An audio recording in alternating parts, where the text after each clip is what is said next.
To all our fellow real estate agents and broker friends, you asked, we delivered. Today, we have Howard Chung, VP of John L. Scott and Marketing Maven, breaking down the influencer strategy, including modern selling lead generation techniques, video communications 2.0, engaging client upstream and downstream. And make sure to stay to the end because we're going to preview the buzz surrounding Web 3.0 and the Metaverse. So, let's go.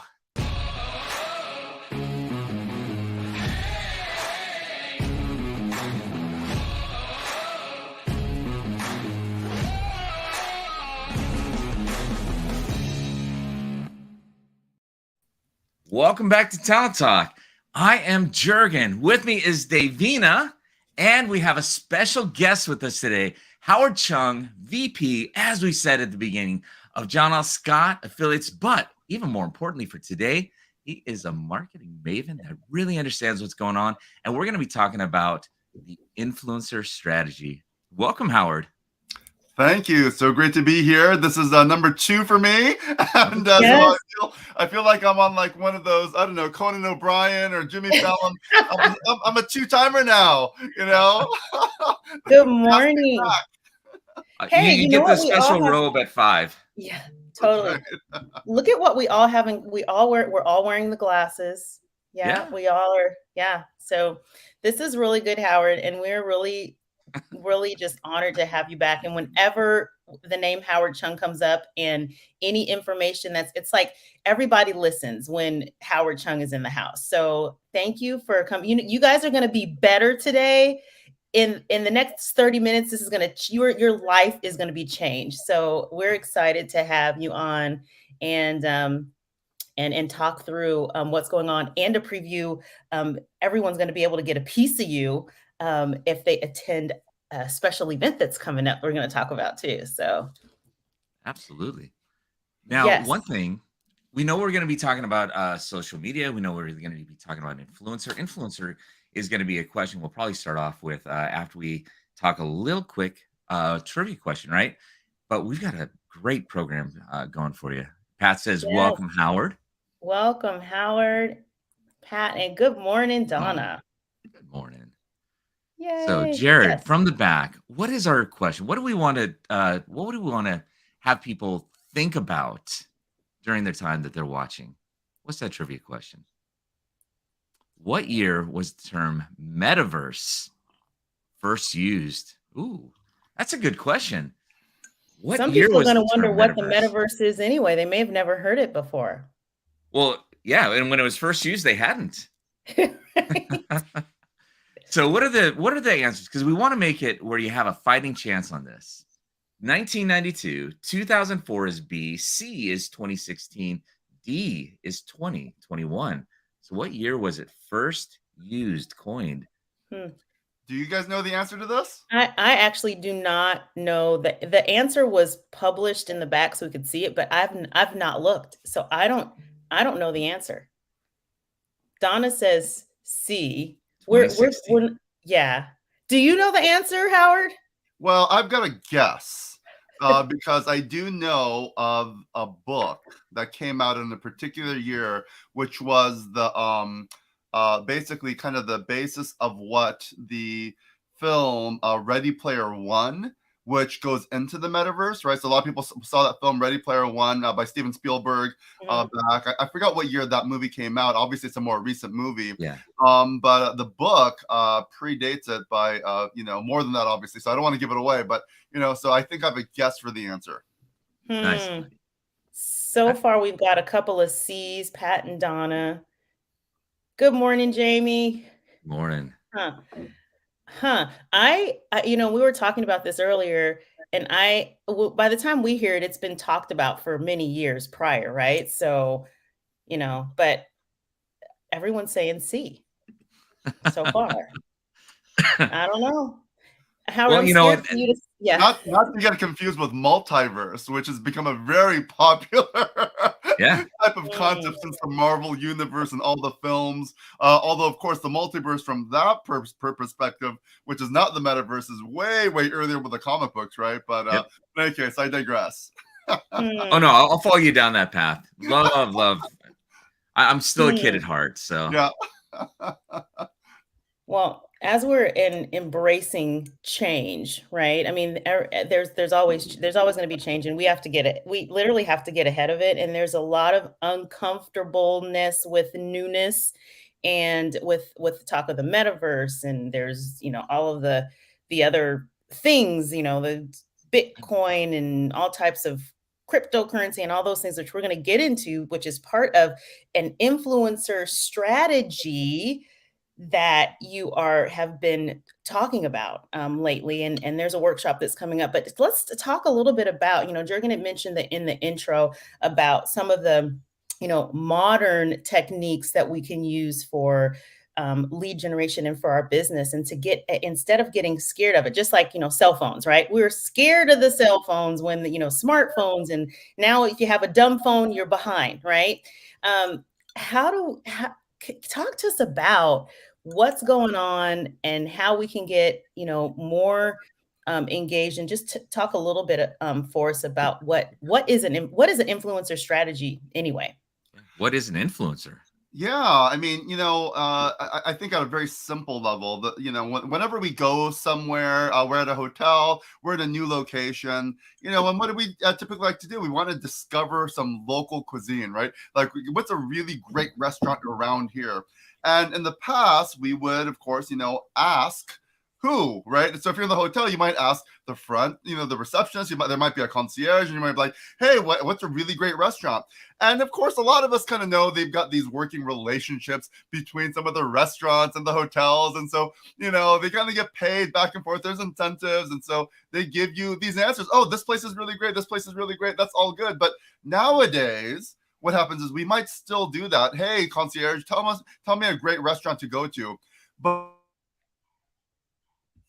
But what we immediately, when they go to our Yelp app, right, or we go to our Google app, or just, do a Google search, and whatever name they just gave us, we will Google it, or we will Yelp it, right? The true foodies will probably Yelp it.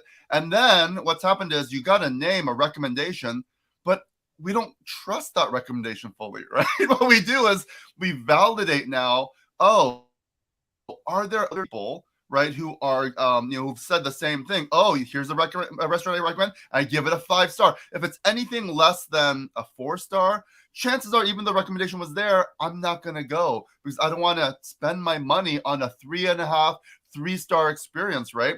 And so, the real foodies might even scroll down to read, well, who are the people who give 5 stars? Who are the people who are giving 1? Who are other people, 3.5? And there's actual dates on there. Hey, this person was there a year ago. This person was there 6 months ago. We all get this idea. So what's happened is the people inside of Yelp have influenced me, right? They've influenced me to make a purchase decision on the spot. I don't even know these people, right? But somehow in my brain, their recommendation is better, because I can now collectively see from this little mini society that this restaurant is good or not. And if it's not the 4.5-star, closer to 5, I might move on. And so it's now just triggered. Okay, well, they gave me a recommendation. So, we're being influenced by people we don't even know all the time. And yet, we're in this industry, right, with real estate, where real estate is such a big deal. And so it's just like, hey, I need a recommendation for a really great real estate professional. Same thing, a name is given, but the very first thing, right, that you as a consumer might do is Google that person's name, see what Google reviews exist. And so now all of a sudden, once again, other people are influencing me to make a decision on whether to use this real estate professional or this brand, to help me in one of the greatest, most, emotional financial decisions, big financial decisions, which is buying or selling a home. So I think just the idea that the influencer has to be somebody that is so trusted, we've got to zoom back a little bit and go, wow, we got to think even about the concept of trust. Right. And so influencer is like so nuanced today. And I think that's just part of the conversation that we've got to have. And so there's a lot of psychology, I think, built into this. One of the books that I recommend all the time is this book called Influence by Robert Cialdini. And in this book, Influence, Jurgen's gonna pull it out right there. There it is, right? So it's kind of like in my opinion, it's like a top 5 for anybody in real estate. And here's the craziest thing about that book, right, Jurgen? that book was not written for realtors or for salespeople. It was written for consumers. It was like, don't get swayed by all the salespeople. Don't get taken. Watch out for these triggers. And so things like authority and scarcity, social proof, reciprocity, liking, all these ideas, right? They are massive influencers around us, and so we have to be kind of aware of those strategies to not harm the consumer, but really understand the overall process and utilize that to our benefit. So, I mean, that's kind of in a nutshell, I think, some of the ideas around influencing others. If you really also look at John Maxwell, which I know Jurgen, David, you're both fans of John Maxwell, and I think he kind of coined the definition of leadership is influence, right? If you are able to influence somebody, you are leading. And so we also have a responsibility in leadership, right? For how we influence others. Are we doing it in an ethical way, in a business, conscious way? So these are all, I think, some concepts around influence, influence in business, influence in real estate. Of course, the term influencer is another thing that is just fascinating. If we look at Gen Z, right? If you look at, hey, what's the jobs that they are most interested in? And it's to be an influencer. It's not to be a doctor, lawyer, engineer, like an astronaut, nothing like that. It's to be an influencer, because they in turn are influenced by their favorite YouTube stars, TikTok stars. It's not movie stars, of course, anymore, right? It's people that are influencers in the social media space. They follow them, they anywhere they go. If they happen to, do a meetup with them, it would be a major deal. So we have to think through, like, these are the consumer behaviors that have shifted, right? So it's not just, the millennials and Gen Zers, or for that matter, Gen Alphas, who are the ones being born today, but it's everybody is being influenced by what we see on social media. So we do have to have an influencer mindset and strategy. So it's not just a little simple idea. It is actually pretty complex. And so overall in business, I think there's so much to dive into in the space. Yeah. And what's great? Davina had alluded to it. You're actually going to be doing a workshop coming up on June 9th. We'll have the sign up in the tab. Anybody that is in real estate, or even if you're thinking about real estate, or you're just curious about things, it is something that you can hop into, you can join, you can get information about.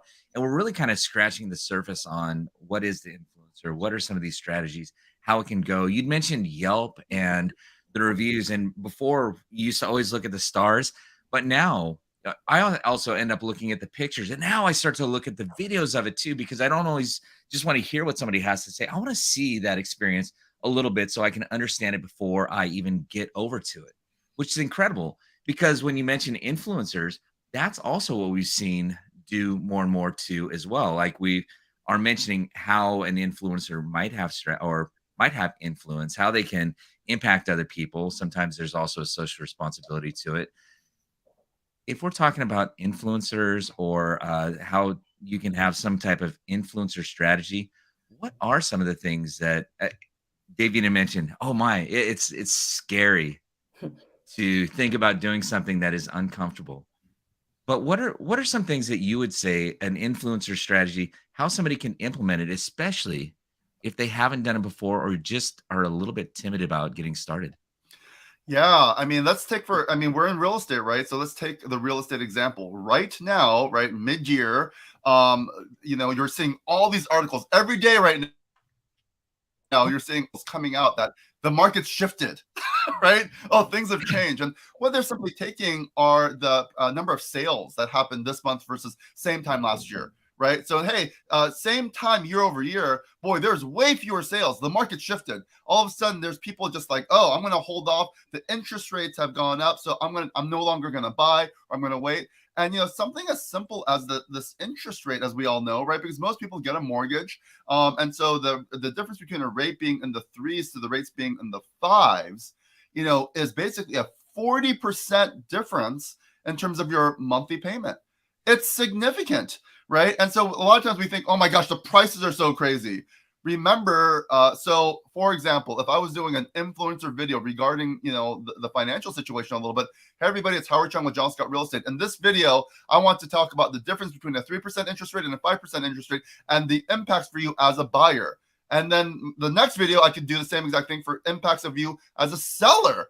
And so people can be, oh, well, I want to hear about that impact. What does that exactly mean? And why that's making an adjustment in the market right now, and the opportunities that that basically means for you. So depending on what the topic is, what the circumstances, I can create content, right? And so it's all about the right content and the delivery of being an influencer. So that is right. What's happening right now, the interest rates are increasing. So consumer mentality and mindset shift is happening.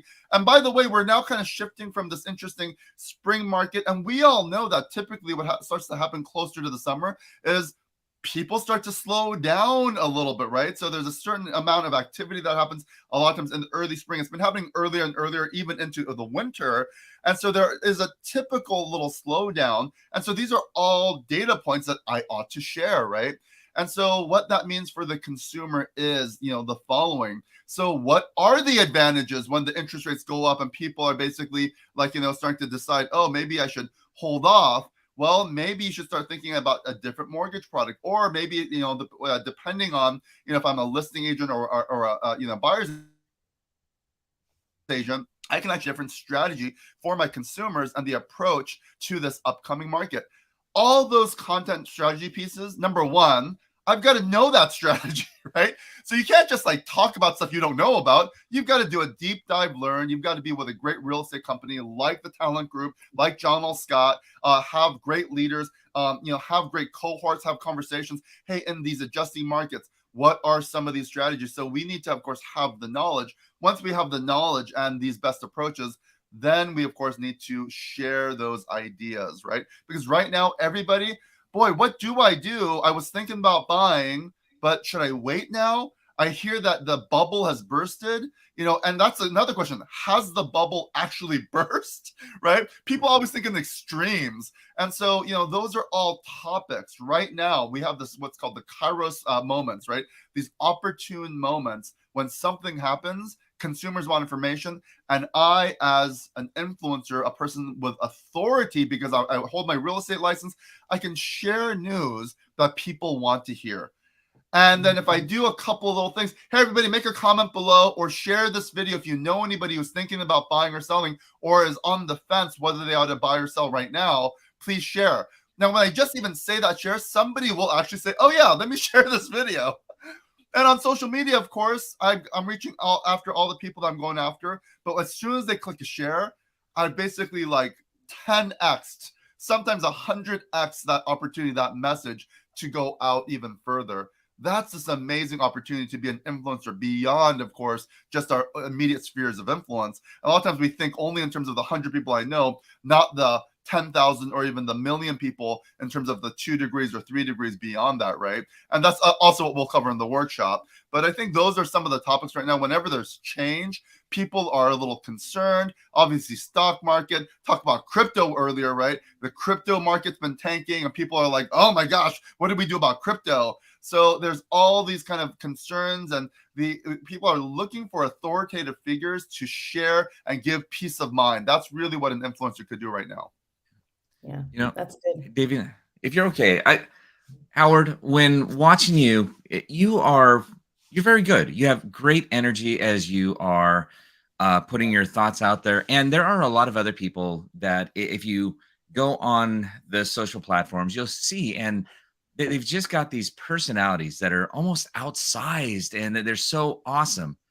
Now, we know they didn't necessarily start that way, but if I'm new and I'm a little timid about getting started, because I'm not Howard Chung yet. I'm not this. I don't know necessarily all the things that I'm saying. I'm don't know why my voice matters. What kind of advice could you give somebody who's not sure about first how to start, but even why they should start? Why does their voice matter in this big social sphere? Yeah, so I am an extrovert, and then my wife is very much an introvert. And one thing that I guess I do feel very comfortable in is if there's a large audience, 1,000 people, 1,500 people, I get jazzed by that energy. If I've got to speak in front of a very large audience, I've got no problem. I actually get a lot of energy around it. But when I'm then, the after party, where then there's a lot of people and you're having one-on-one engagements, I'm actually less good at a lot of times those type of situations, because like there's all this energy and I'm trying to have a one-on-one conversation, but my focus keeps on going outside. And my wife always says, oh no, just really think about that one person in front of you, care about that person, get very curious about the person that's in front of you, and tune everything else out. And she's so excellent at that portion. She might not be as comfortable getting in front on stage and talking to a large audience, but when it comes to one-on-one, she's a coach, and she has so many deep, insightful questions. She gets very curious, right? And that, I think that is something that we all have to really hone in on, is our level of curiosity and other people's curiosity. That's a really great strategy. And so when we start to think, oh, what are my consumers, what are my friends curious about? We can even take out our phones, go down our contact list, go one by one and go, oh, what is Jurgen curious about right now? I wonder, right? What's his life circumstance? Where, what's his real estate circumstance? What's his family circumstance? What's his summer travel circumstance, and all that? I can get curious about that, and I can really engage one-on-one, right? Now, if I'm doing a one-to-one video and I say, hey, Jurgen, it's been a while. Hope you're doing really well. You and the family. Hope you got great summer plans, and, just checking in on you. I mean, so whether you're doing it to a large audience and you got a big personality and going after a larger group, or you're just going one-on-one, people love you and appreciate you for who you are, right? And so every single one of us, all of our personalities, there are people who champion us and we champion them.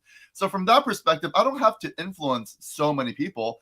I just need to influence the right people. And those could even be one-on-one. It doesn't even have to be social media. It could be the one-on-one video that I sent to somebody and I made their day, right? Like, it's somebody's birthday today. I sent them a one-on-one video message just to that one individual person saying, hey, blessings for your birthday. It's going to be a great day, great week. Lunch is on me next time.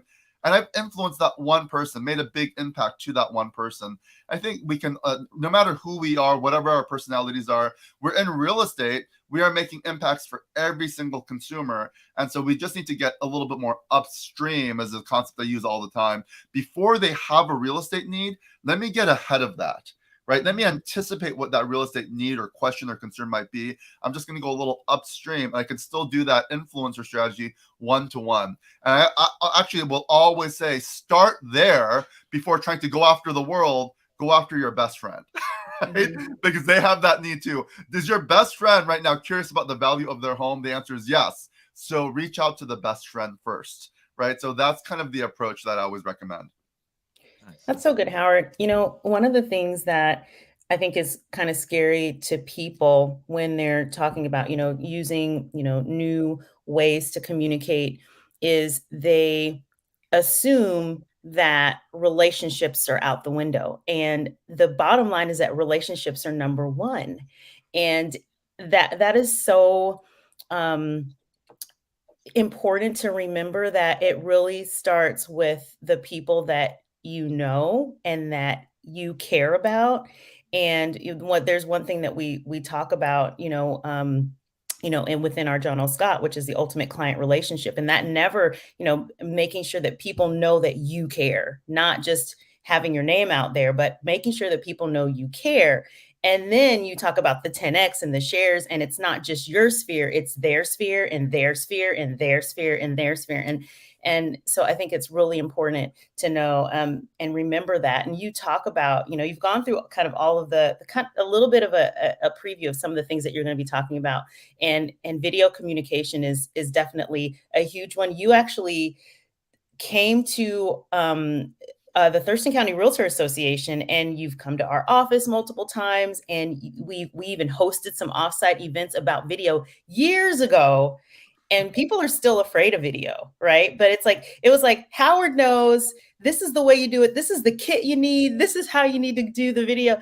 And here we are, deep in it, and it's real. And if you're not doing video, then you need to start doing video. It's not too late, right, to jump on the train. So I want to just reiterate, if you're just joining, if anyone's just joining, we're the talent group, John L. Scott, and we have our marketing relationship guru on with us, Howard Chung, and he is the VP of our John L. Scott franchise affiliates and development. And so we just are really happy to have him on. We are talking about influencers and influencer strategy, and there's a workshop that is coming up. Now, there's another piece of this that we haven't really talked as much about, and there's a trivia question that's tied into it, right?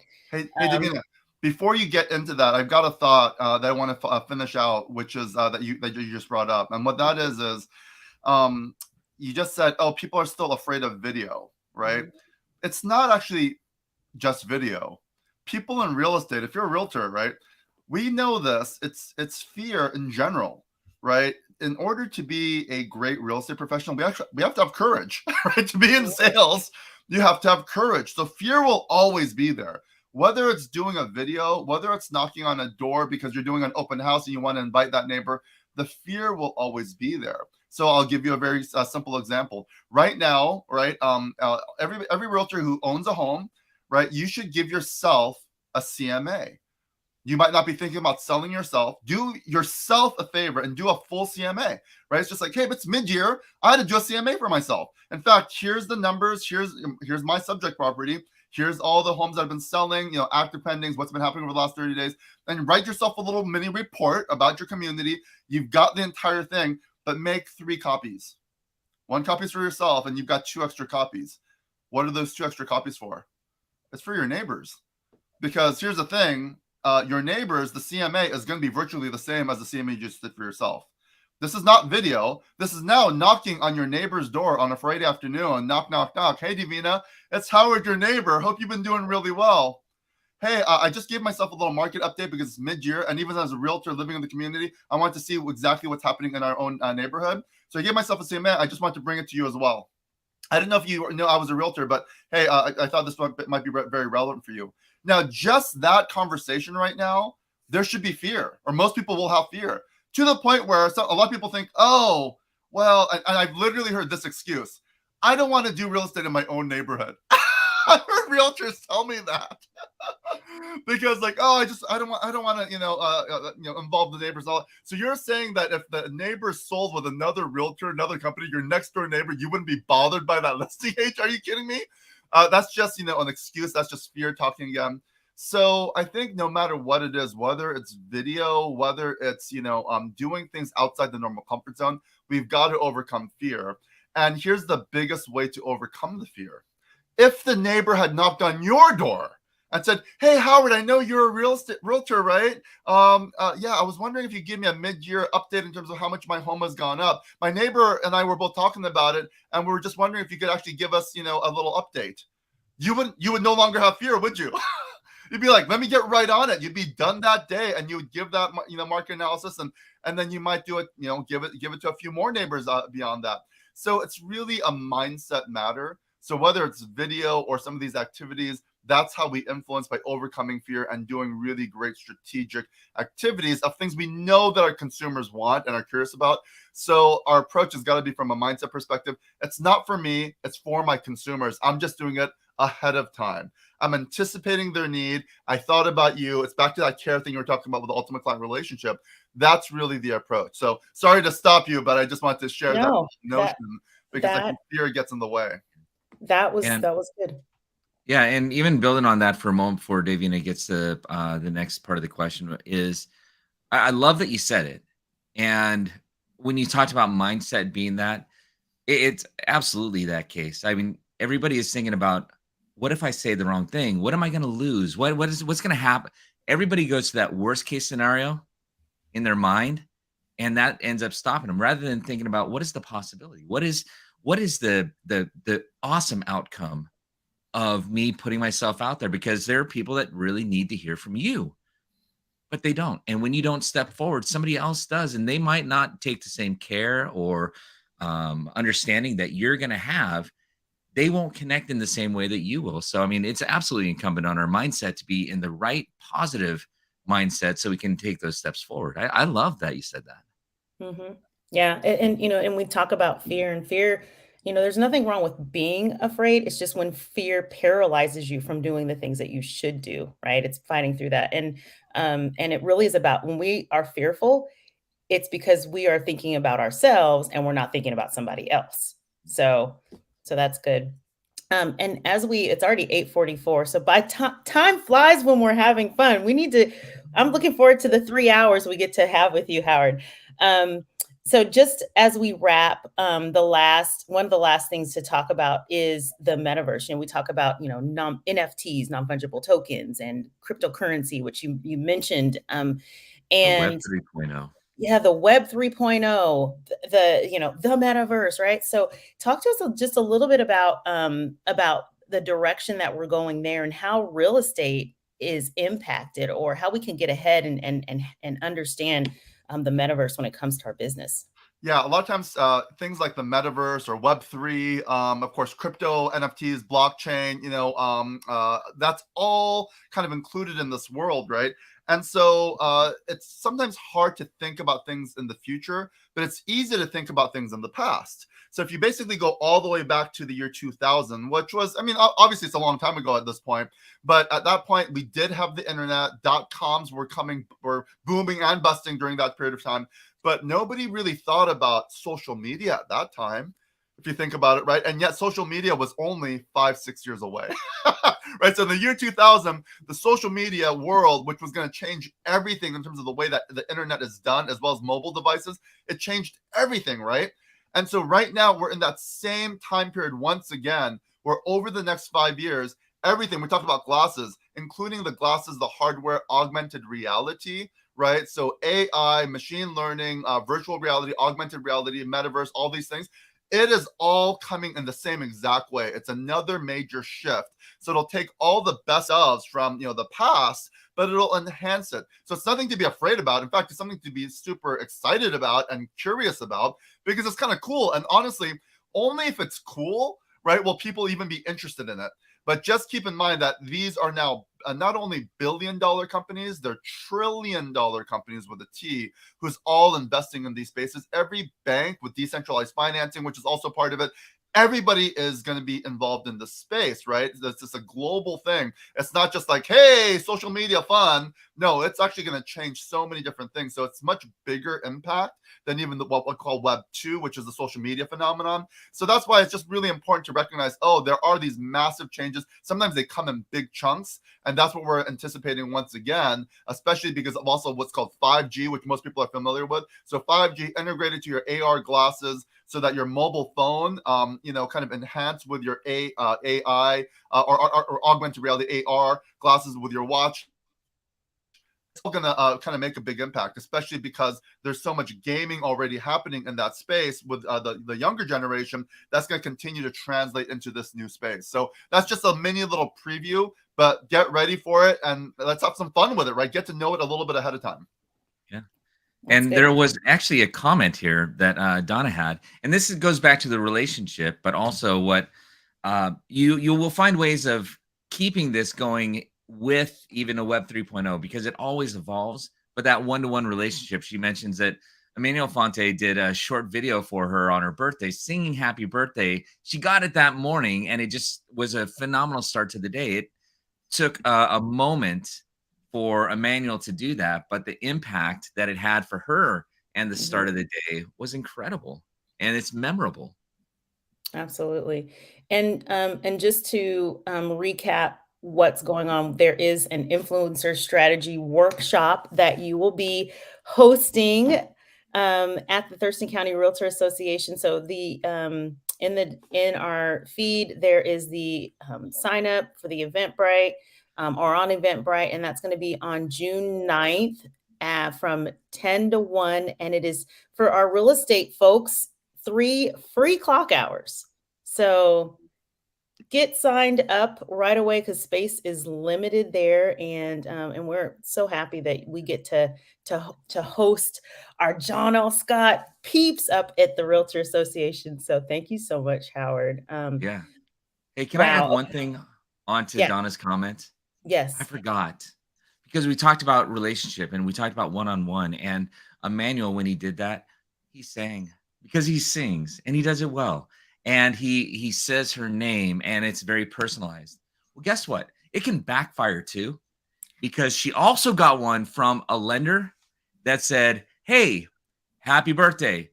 I hope you have a great 2021 or 2022 coming up here. And if you ever need anything in mortgage, don't forget me." That had absolutely the opposite impact. 2021 or 2022, not Wow. even personalized, but then it's the full wrapping around of, "Hey, remember me for your mortgage." Oh my gosh. That was terrible. That was the antidote to feeling good. So this was a pre-recorded video, right? That didn't have her Mhm. name on it. It was just a generic one. Yep. Absolutely, absolutely, the opposite effect. And it was And it not was so updated, obvious when obviously. yeah, it was so obvious when it's 2022 now. It's May of 2022, and it's saying, "Hope you have a great 2021 or 2022." Oh my goodness, really? Wow. Yeah, wow. Well, we have a trivia question that what year was the term metaverse first used? And we had a lot of C's, right? So I think 1992, I think it's A. 2004, 2016, Yep. or 2021.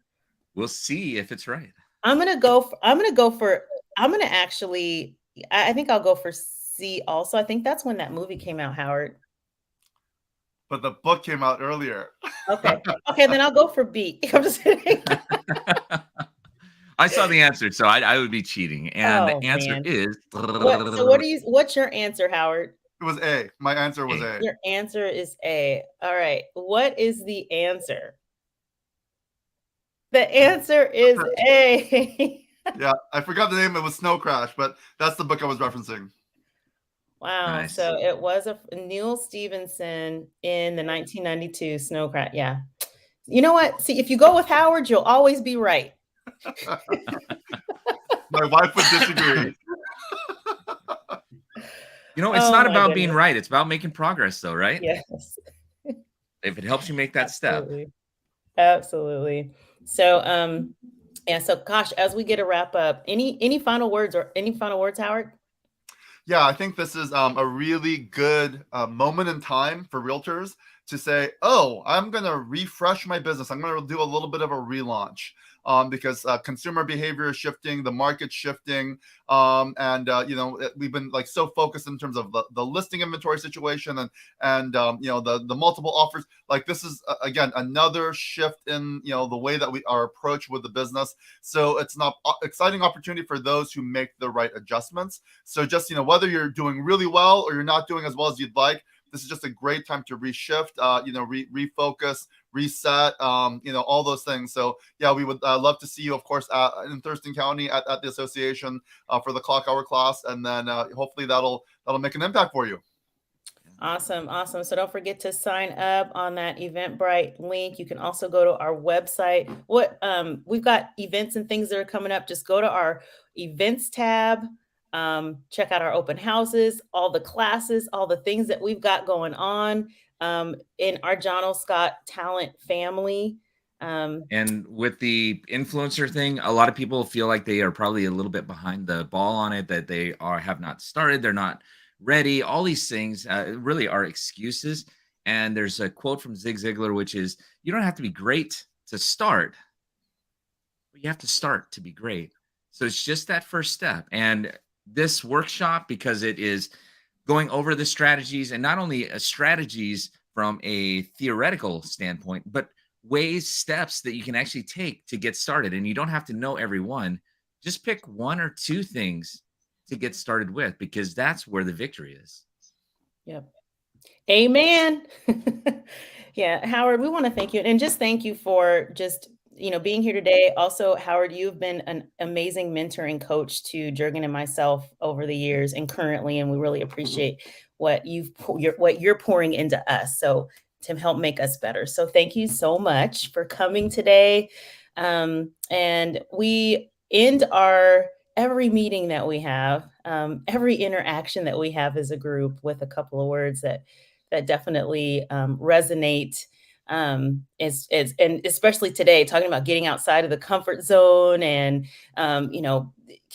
doing things that just are for others, that just don't really feel like we've got it, but we just got to do it, and we can make a difference in that space, outside of the bubble, right? So we're going to end with, and we're going to shout to the rooftops these couple words as we get into the rest of our day and the rest of our week. And we thank you again for joining us. And so, do you want to count us down, Howard?